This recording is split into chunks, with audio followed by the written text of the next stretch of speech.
In Australia, a civil war was fought between two generals vying for territorial control, Hatch and Lang. At the end of the conflict, Lang emerged victorious, while Hatch disappeared and his men were captured, with some of them being executed in public on what became known as Liberation Day. Others were taken to military prisons, where they must perform labor in a mine, with electronic locks on their mouths. Nowadays, one of the prisoners, named Kai, receives orders from soldiers to repair the control center, which powers a huge prison turbine. All prisoners are chained to this turbine, and if they disobey orders, they will be pulled in and destroyed by the machine. With no other choice, Kai repairs the mechanism, and at that moment, another prisoner arrives to work in the mine. Kai has no idea who he is, but one of the prisoners recognizes him, and without hesitation, he advances on one of the soldiers. Using his own chain, the prisoner wraps it around his hands and uses it as a weapon, striking the soldier's head until he is eliminated. As punishment, the guards activate the turbine, and the prisoner is pulled in, his body being completely destroyed. However, the new prisoner nods his head, and immediately afterwards, a sniper starts shooting at the soldiers. Kai quickly tries to escape by deactivating the turbine, but it starts pulling his chain, and he is dragged towards the machine. Luckily, he grabs one of the soldiers' guns and tries to break the chain, but as the shots are ineffective, he is forced to shoot himself in the leg. Kai finally manages to deactivate the turbine and frees all the prisoners, but because of his injury, he falls to the ground unconscious. Hours later, he wakes up inside a ship, where he meets Hatch, the leader of the rebel group fighting against Lang's rule. Hatch tells him that he has fitted a robotic prosthesis to Kai's leg and, using a machine, manages to remove the electronic lock from his mouth. After that, the leader of the rebellion explains that he saved Kai because Gray, his father, was captured by Lang and will be eliminated on the next Liberation Day. As one of the most important members of the rebellion, Hatch intends to save Gray while planning to attack Lang's base. However, Kai's father is imprisoned in a place called New Holland, and to free him, Hatch needs the data stored in the Arrowhead rocket. For this reason, Hatch asks Kai for help in collecting this data, as he was once an elite pilot. If he completes the mission, he will be able to save his father and have the chance to take revenge on Lang personally. The pilot accepts the terms, and the next day, he is sent as an undercover crew member on Arrowhead. Once there, he realizes that the crew is in cryogenic sleep, and he takes the opportunity to collect all the data Hatch needs. When he finishes the job, he asks Hatch to get him out of there, but first the man orders him to transfer the data via his communicator. Kai obeys, but the ship begins to suffer interference, and he is only able to send 36% of the data. At the same time, the Arrowhead systems are corrupted, and the ship launches all of its escape pods, along with the entire crew. Completely alone, Kai tries to find another way to escape when he finds a space shuttle inside the ship. Thanks to this, he manages to leave the Arrowhead, but the shuttle makes a forced landing, ending up on a desert moon. Kai manages to survive and leaves the ship to check out the location, but begins to feel ill due to the moon's toxic atmosphere.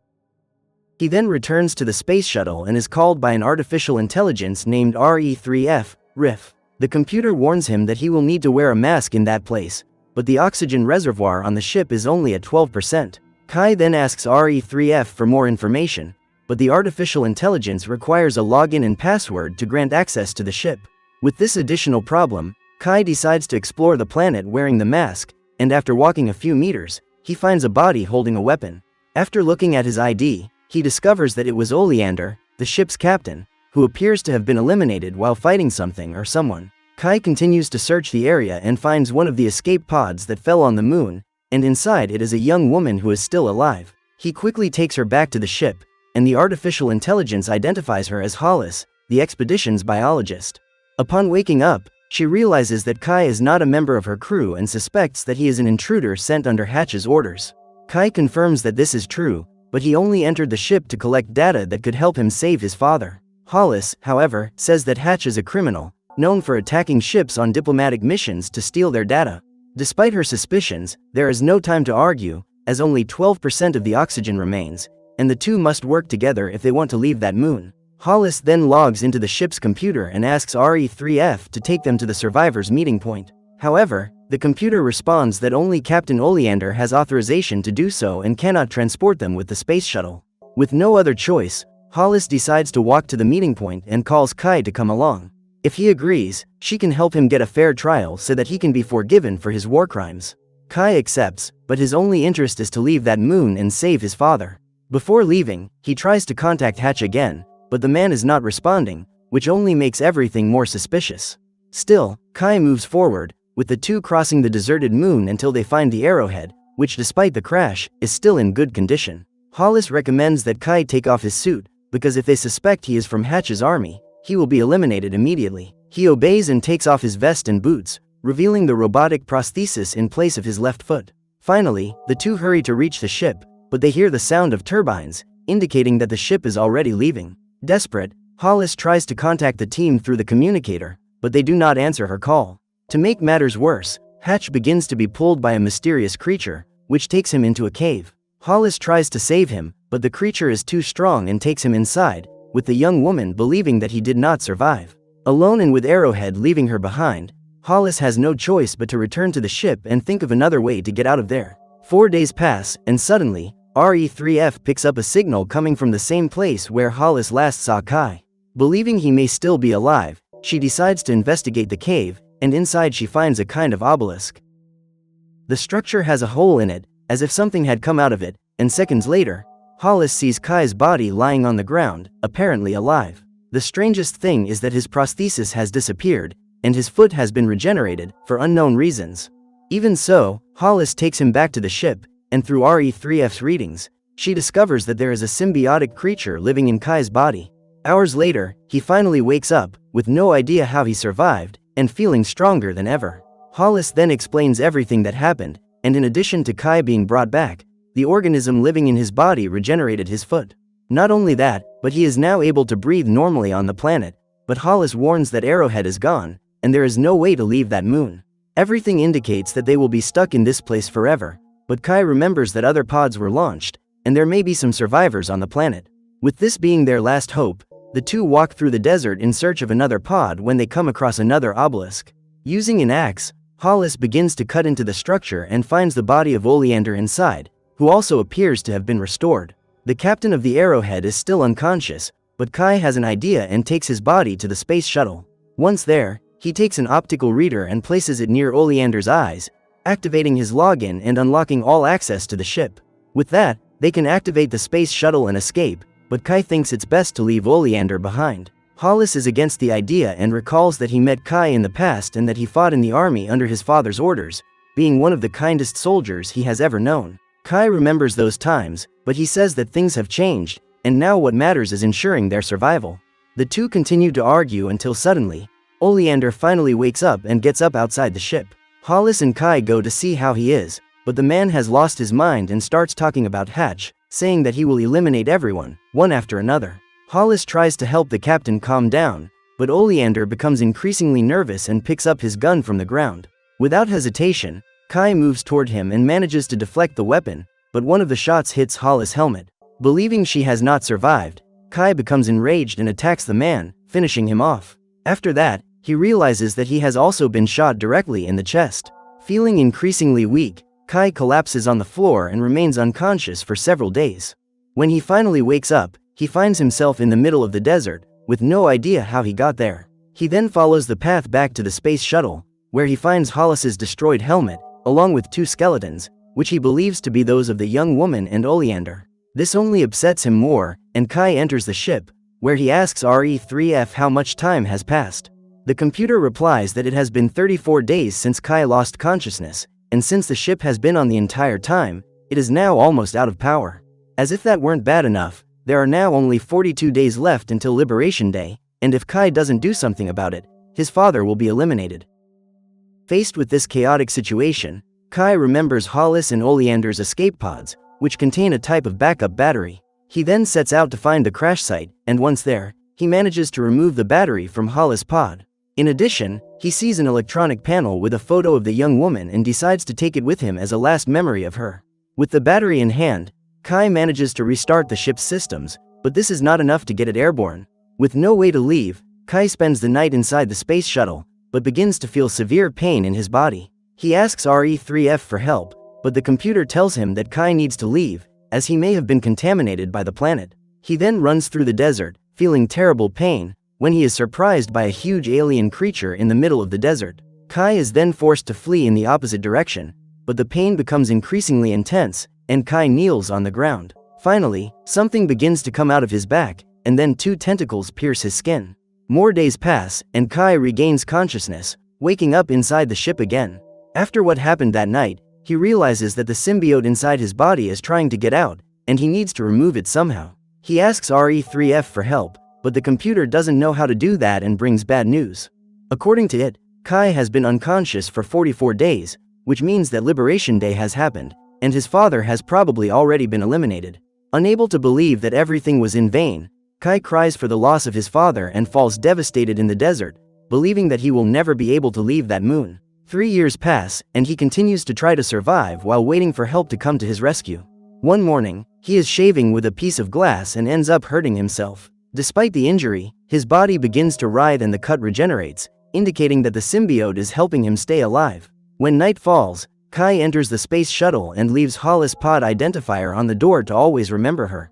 Shortly after, he sees Hollis' old helmet glow, and inside it, he finds an insect similar to a firefly. Having seen other animals of that species before, Kai takes it inside the helmet to the middle of the desert. Once there, he lets the insect go, and the creature begins to glow, attracting others to meet it, creating a beautiful illuminated landscape in the desert. This helps Kai cope with the loneliness a little, but it's still not enough, and he still hopes to return home. After letting the insects go, he returns to the shuttle, only to find that Hollis's ID tag is missing. Kai believes that one of the aliens inhabiting the planet has taken the ID, and decides to hunt them down. However, RE3F suggests another option, and instead of going after him, the best thing for Kai to do is to end it all. He refuses, saying he doesn't intend to give up now, but the computer insists, stating that this is the best option at the moment. At dusk, Kai goes to the desert and observes an alien in the distance, searching for something. He then decides to lure it in and sets a trap, with his arms and legs pinned to 2 supports.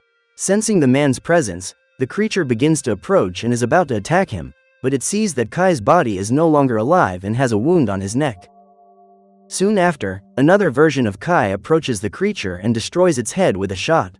It is then revealed that during the confrontation between him and Oleander, the shot to his chest hit his heart, and he ended up losing his life. However, just as before, the moon brought him back, rebuilding his body thanks to the obelisk.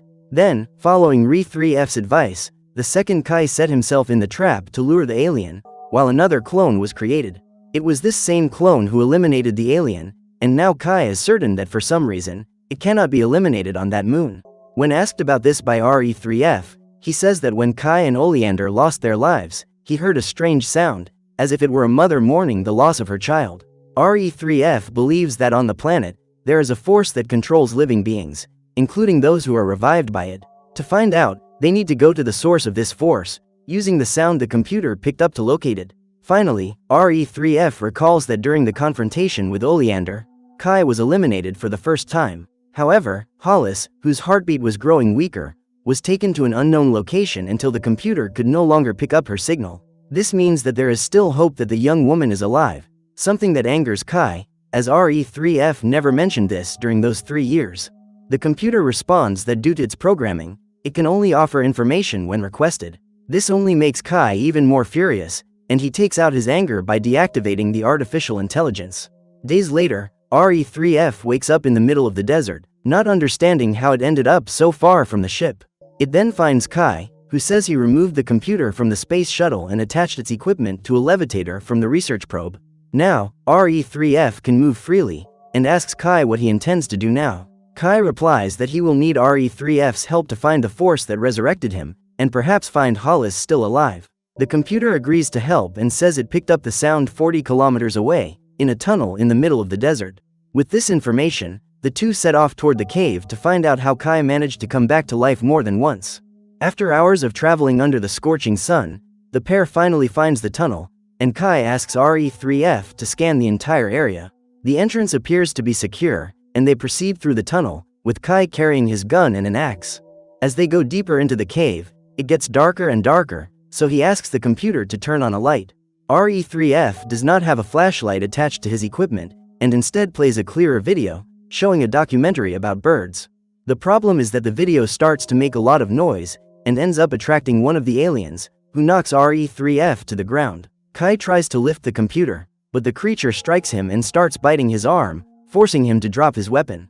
The creature continues to attack him, but Kai reaches out his arm, and as soon as he gets his axe back, he uses it to split the monster's head in half. After this confrontation, he manages to pick up RE3F and continues walking through the cave, where he hears a familiar sound. As he approaches, he comes across the core of the moon, where his original body is being stored alongside Oleander's body. Somehow, the moon was able to create clones, keeping the original bodies alive and trapped in the wall. Seeing that the real versions are doomed in that place, Kai holds Oleander's breath until he can no longer resist, freeing him from that suffering. Now it is Kai's turn to do the same with his body, but he knows that if he does so, he will also cease to exist. For this reason, he hesitates and leaves the cave, but first, he takes back his robotic prosthesis, which was next to his original body. After that, Kai and RE3F leave, and he decides to check the prosthesis when he finds a thermal explosive inside it. In the end, Kai understands that he has been manipulated all this time, and even if he had managed to transfer the data, Hatch would get rid of him by detonating the bomb in his prosthesis. Soon after, objects begin to fall from the sky, none other than the other pods from the Arrowhead spacecraft. Kai does not understand how this is possible, as it has been more than 3 years since the ship crashed, and all the pods should have already fallen on the moon. After everything Kai has done for it, RE3F decides to show him some confidential material about an experiment called Carcer Tempus.